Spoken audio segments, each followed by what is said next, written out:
Bonjour chers élèves, j'espère que vous allez bien.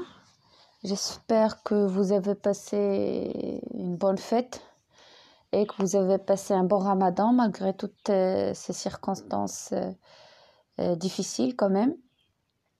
Alors toujours dans le cadre de la révision, aujourd'hui on va voir et on va réviser les transformations dans les types de phrases. Donc je ne vais pas rappeler ou bien je ne vais pas revenir au type de phrase parce que les types de phrases, on a vraiment travaillé cette leçon pas mal de fois.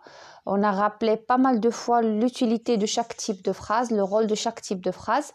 Donc on va le rappeler rapidement pour passer à l'essentiel. Donc qu'est-ce qu'on sait? On sait qu'il y a 4 types de phrases. La phrase déclarative, la phrase interrogative, la phrase impérative et la phrase exclamative. Et on a dit que la phrase déclarative, c'est une phrase qui sert à déclarer quelque chose, à donner une information ou bien un renseignement quelconque. La phrase interrogative, c'est une phrase qui sert à poser une question. La phrase impérative est une phrase qui sert à donner un ordre, un conseil, bien sûr conseil, recommandation, à interdire. Et la phrase exclamative qui sert à exprimer un sentiment vif. Donc, concernant les types de phrases, reconnaître les types de phrases et leur rôle, c'est déjà fait, d'accord? Donc, on va aujourd'hui voir et rappeler, c'est pas seulement, pas vraiment voir, mais on va rappeler quelques transformations d'un type vers un autre type. Et on va axer le travail dans cette vidéo sur passer d'une phrase déclarative en phrase interrogative ou bien l'inverse et passer d'une phrase déclarative en phrase impérative, d'accord? Et pour le faire, j'ai quand même essayé de trouver quelques exemples, quelques exercices avec leurs réponses et comme ça on va les voir et on va voir les réponses et rappeler ce qu'il faut vraiment rappeler. Transforme ces phrases déclaratives en phrases interrogatives de 3 façons différentes. Et nous l'avons dit, on a dit que pour passer d'une phrase déclarative en phrase interrogative, il y a 3 manières, il y a 3 façons de le faire.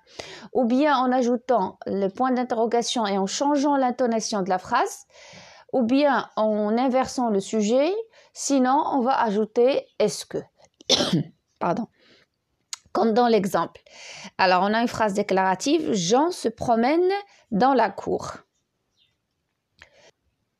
Donc, Jean se promène dans la cour. Si on veut passer ou bien transformer cette phrase déclarative en phrase interrogative, donc on a 3 façons différentes. Première façon, on ajoute le point d'interrogation, mais lorsque je prononce la phrase, je la prononce avec une intonation qui correspond à une phrase interrogative. Donc je vais dire « Jean se promène dans la cour ». Jean se promène dans la cour. Deuxième situation, deuxième façon, c'est en inversant le sujet. Jean se promène-t-il dans la cour? Pourquoi ici on a gardé Jean? Parce que le sujet c'est un nom propre. Donc on a inversé le verbe avec le pronom qui reprend Jean. Mais si on a un sujet qui est déjà un pronom, donc on inverse directement. Est-ce que Jean se promène dans la cour? Alors on va faire la même chose avec Sophie étudie ses leçons. René regarde par la fenêtre. Marc ne joue pas au football. Les savants font des expériences intéressantes. Nous sortirons par la porte de derrière. Les skieurs dévalent la pente à toute vitesse et tu as faim. Donc, on va voir chaque phrase avec ses transformations. Alors, commençons par la première phrase. Sophie étudie ses leçons. Sophie étudie ses leçons. Sophie étudie-t-elle ses leçons? Donc, elle, parce que c'est Sophie. Est-ce que Sophie étudie ses leçons? D'accord?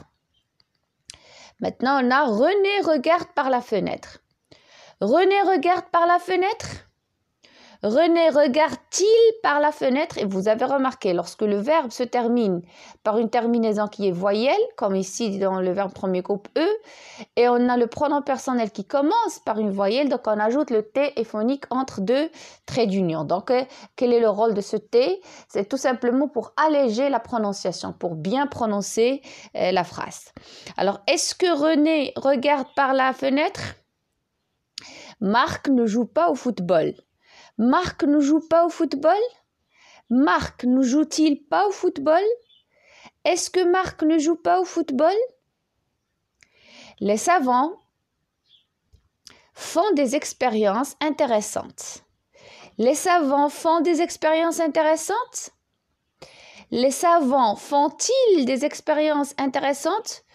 Vous voyez ici, qu'est-ce qu'il y a? Donc, on n'a pas ajouté le T. Pourquoi? Parce que déjà, le verbe se termine par une consonne. Donc, il n'y a pas une voyelle. Donc, on n'a pas besoin de mettre le T entre les deux traits d'union. Est-ce que les savants font des expériences intéressantes? Nous sortirons par la porte derrière. Nous sortirons par la porte derrière? Sortirons-nous par la porte derrière? Vous voyez ici, parce que le sujet, c'est un pronom personnel, donc on a inversé directement le sujet avec le verbe. Est-ce que nous sortirons par la porte derrière?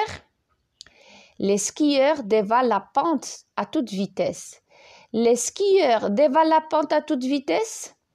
Les skieurs dévalent-ils la pente à toute vitesse? Est-ce que les skieurs dévalent la pente à toute vitesse? Tu as faim. Tu as faim? As-tu faim? Est-ce que tu as faim? Donc voilà, ce sont des exemples avec des réponses. Comme ça, vous allez vraiment vous rappeler les trois façons, bien les trois manières pour passer d'une phrase déclarative en phrase interrogative. Maintenant, qu'est-ce qu'on a? Maintenant, on a l'inverse. Voici des phrases interrogatives, faisant des phrases déclaratives, comme dans l'exemple. Donc, est-ce que tu as mis du sel dans la soupe? Tu as mis du sel dans la soupe?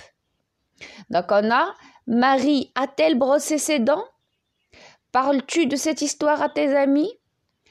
Gagneras-tu du nouveau cette partie de cartes? N'avez-vous pas répondu à cette question? Le fermier ne répare-t-il pas la clôture? A-t-il rendu le livre? Est-ce qu'il ne le félicite pas pour ce travail? Les livres sont-ils rangés sur l'étagère? Alors, on va voir. Donc, Marie a-t-elle brossé ses dents? Donc, Marie a brossé ses dents. Vous voyez, donc il y a la phrase en noir et la réponse en rouge.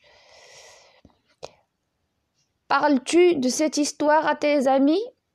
Tu parles de cette histoire à tes amis. Gagneras-tu de nouveau cette partie de cartes? Tu gagneras de nouveau cette partie de cartes. N'avez-vous pas répondu à cette question? Vous n'avez pas répondu à cette question. Le fermier ne répare-t-il pas la clôture? Le fermier ne répare pas la clôture. A-t-il rendu le livre? Il a rendu le livre. Est-ce qu'elle ne le félicite pas pour ce travail? Elle ne le félicite pas pour son travail. Les livres sont-ils rangés sur l'étagère? Les livres sont rangés sur l'étagère. Maintenant, on va faire quoi? Transforme les phrases déclaratives en phrases impératives. Et on a un exemple.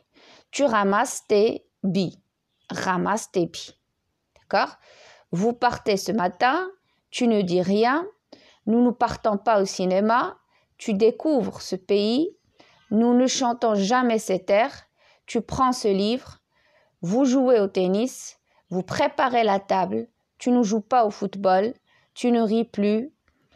Nous écoutons les histoires comiques et vous ne dessinez pas avec un bic. D'accord?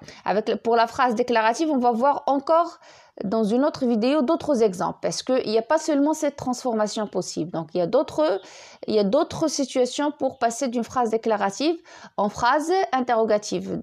Là, il y a seulement le présent de l'indicatif. Mais on va prendre des exemples avec d'autres temps. Puis, on va voir le fait de passer d'une phrase injonctive en phrase impérative. Alors, tu ramasses tes billes. Ramasse tes billes. Vous partez ce matin. Partez ce matin. Tu ne dis rien. Ne dis rien. Nous ne partons pas au cinéma. Ne partons pas au cinéma. Tu découvres ce pays. Découvre ce pays. Regardez, attention avec tu découvres, ça c'est le présent de l'indicatif. Découvre, c'est le présent de l'impératif. Nous ne chantons jamais cet air. Nous chantons jamais cet air. Tu prends ce livre. Prends ce livre. Vous jouez au tennis. Jouez au tennis. Vous préparez la table. Préparez la table. Tu ne joues pas au football. Joue au football. Tu ne ris plus. Ne ris plus. Nous écoutons les histoires comiques. Écoutons des histoires comiques. Ou bien les histoires comiques. Vous ne dessinez pas avec un bic. Ne dessinez pas avec un bic. Voilà, c'est tout pour cette révision. Merci de votre attention.